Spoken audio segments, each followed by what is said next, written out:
Hi everyone, hope you're doing well from wherever you're watching this channel, depending on your time zone.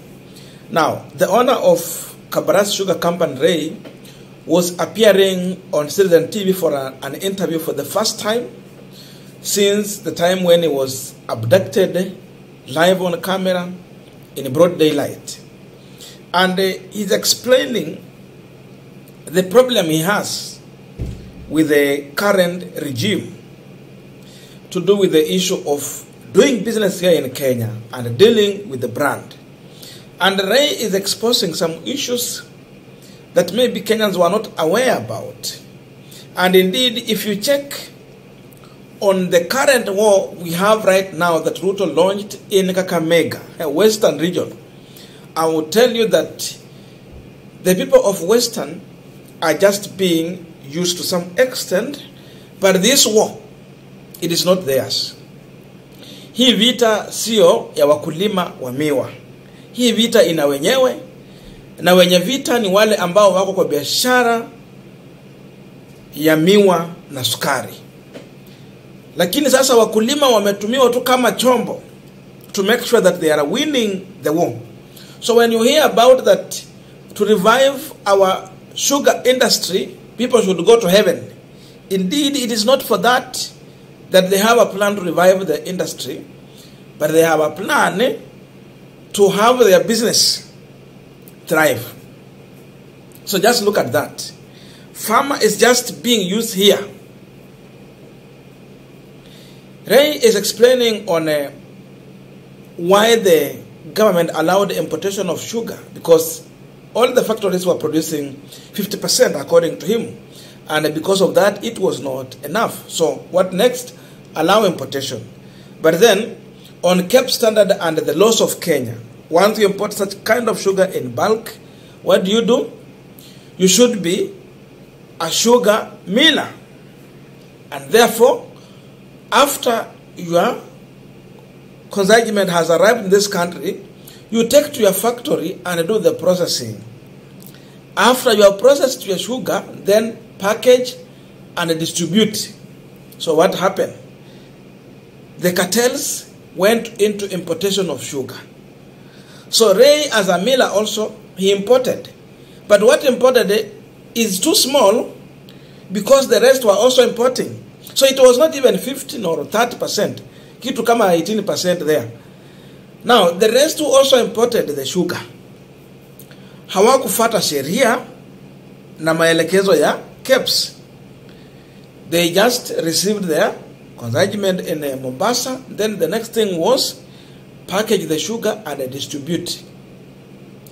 Sasa mliletewa sukari ambayo iko na hygiene question. It was questionable. And now that we might be taking mercury and all those other things. Then he's talking about the issue of dealing with the brand. Because the brand is selling, it is huge. So dealing with it, you come with the other things that is going to compromise the brand or try to fight the brand so that the cartels will have a chance in the market. First of all, listen to him, then from here we're going to continue with this discussion. The government allowed importation of maize, sugar, and powdered milk. I have not committed any crime. The amount of sugar that was imported last year was over 1 million tons. Is over 1 billion kilos of sugar. Each sugar mill, including mine, including others, they were producing at below 50%.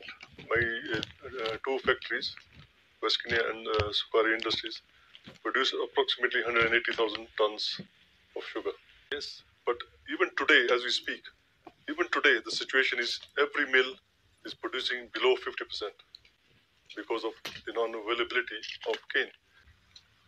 And the reason it is in stock is the requirement by KEBS that because this sugar was brought in bulk, it has to be processed at the factory because of hygiene reasons. And it is very clearly spelled out in this letter. And I've followed every regulation to the letter, in accordance with the requirements of the laws of Kenya. Sure. I am the only one who has taken the trouble of taking this bulk sugar to be processed at a factory at a distance of 900 kilometers at a cost of over 1.4 billion shillings. Whereas others who have brought in bulk have bagged the sugar in Mombasa and have sold and are still selling the same sugar packed in Mombasa without processing. It needs to be investigated. Yes. Why would they do that? That's a question you need to ask. You know, when you are a leading brand, people want to, not only with sugar, with different leading brands. You have telephones today which are not genuine. So the easiest way is to go and hit on a leading brand. Yes. Where does copper find its way in sugar, even lead? This is the surprising question. You take in all the requirements according to the laws of Kenya. You start with the Sugar Directorate, you have to get a license. You go to Kenya Bureaus of Standard to get that approval. You get the pro forma invoice from the supplier. You get an import declaration form, which is called IDF. And then the shipment takes place. And before it's shipped, is a requirement by cabs. They have agents throughout the world. In this case, Intertech Brazil was the agent to verify the quality and to certify. For all the imports, not only mine, everybody was importing from Brazil. For a fact, and I keep on repeating this, I have imported 180. The total importation is over 1 million. My share is only 18%, whereas my production of sugar is much higher, but it's important for you to know. Only my name is being splashed all over. Question is why? There's another 820,000 tons imported by other people, including Sony Sugar, who is also a miller like me. You don't see anybody splashing their name. Nobody's asking where this sugar went. Now, we are continuing with this panel discussion, but just a quick request for those who are watching and you are not subscribed, please consider subscribing. To our channel subscribers, I must say thank you so much. And again, to all our viewers, please give this video a thumbs up. Thank you so much. And back to this discussion. Now, having listened to Ray, then for those who remember, we had a story of huge amount of sugar that left Mombasa. And this sugar was found on the shelves for distribution in the shop, in retailing shops. But the sugar was not processed. Hiyo mambo ilinyamazishwa, hata saizi watu hawajui kuliana namna gani. But the fact remains that we might have consumed poison sugar. That's how this government has allowed and exposed Kenyans to danger. Kazi ya serikali ni nini? Is it to expose its citizens to danger or protect them? Now, those who are trying to follow the procedure to the latter, they are the ones who are being attacked and targeted. But cartels who are using shortcut to maximize profit. You see, Baima is saying that he used more than 1.something billion shillings to transport that sugar from Mombasa to his factory, process it, then package and distribute. But the rest, they just packaged in Mombasa. Then, wale wako na order, ufanya order, ikuwe delivered, waanza kuuza. That means they were maximizing profit. Kama ila hasara nyalienda ya 1 billion something, hawa wakuenda hiyo. Wali collect hiyo pesa yote as a profit. Sasa watu wenye nafaa wapigwe vita ni wagani? Because I'm sure kule Kabaras wale watu ambao wameajiriwa kwa ile kampuni ya kufanya processing walikuwa na kazi yao. That means someone did not lose a job. But once you allow cartels to come and use shortcut, wame eliminate hata wale wafanyakazi wa kampuni wenye wanafanya processing. Then watu wanapoteza kazi, alafu pia Wakenya wanakula sumu. Why should the government allow or give an opportunity to cartels who do not even have a milling company? They don't process sugar to start importing sugar in this country and start distributing. Then you start fighting those who are following the procedure, those who are respecting the law of the country, and they're just doing their business. So, Ray is saying that seemingly these people are focusing on fighting the brand, because his brand has been there. It is a selling brand, it's a leading brand, and indeed, it is a trusted brand. And even after all the procedure that he is following, he still come and beat these people in that business. But anawashinda. So his strategy is still working. Nyinyi mmetumia shortcut zote mkaleta sukari hapa.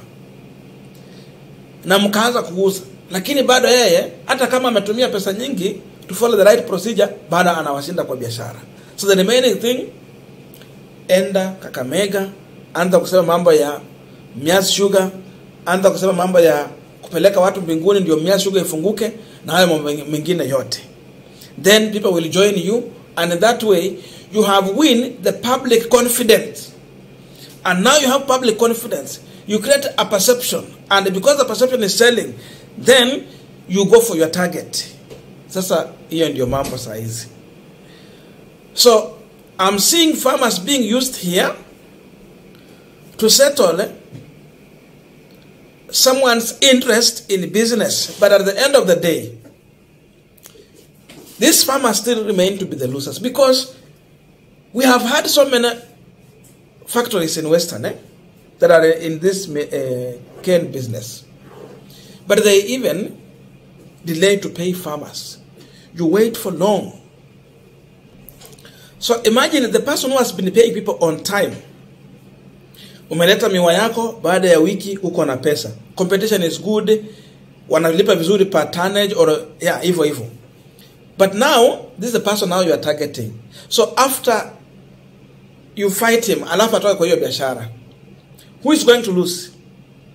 Si ni mkulima mwenye alikuwa anapeleka miwa yake kule Kabaras Sugar Company.